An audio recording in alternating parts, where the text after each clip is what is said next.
જય જોહાર, જય આદિવાસી। આજના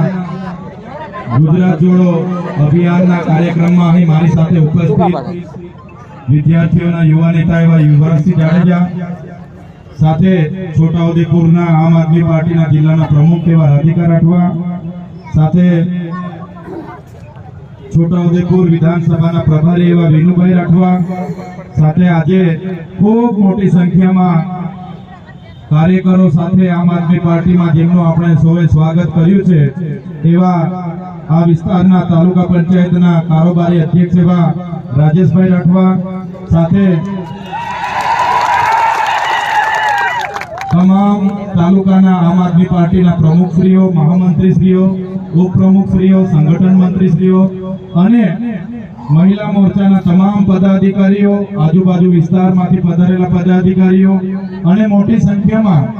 આજે વરસાદી માહોલ છે છતાં અહીંયા ઉપસ્થિત રહેલા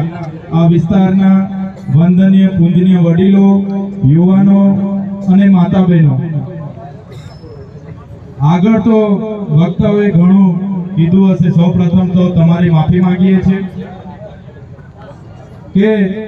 પંચમહાલ જિલ્લાના ઘોંઘંબા તાલુકાની બાજુમાં એક કાર્યક્રમ હતો અને ત્યાં ઘણું લેટ પડ્યા છે, ત્યારે મોડું થયું છે, પણ તમારો જે ઉત્સાહ છે, તમારો જે ભાવ છે એ જોઈને ખરેખર અમને પણ આ ભાવ અહીંયા ખેંચી લાવે છે। ત્યારે સાથીઓ વધારે હું વાત નહીં કરું, પણ તમે જોયું હશે અમારા જેવા અહીંયા કેટલાય યુવાનો છે। એ યુવાનો હોય કે અમે બધા હોય, જ્યારથી અમે જાણતા અને સમજતા થયા છે ગુજરાતમાં ભારતીય જનતા પાર્ટીનું સરકાર છે, એમનું શાસન છે,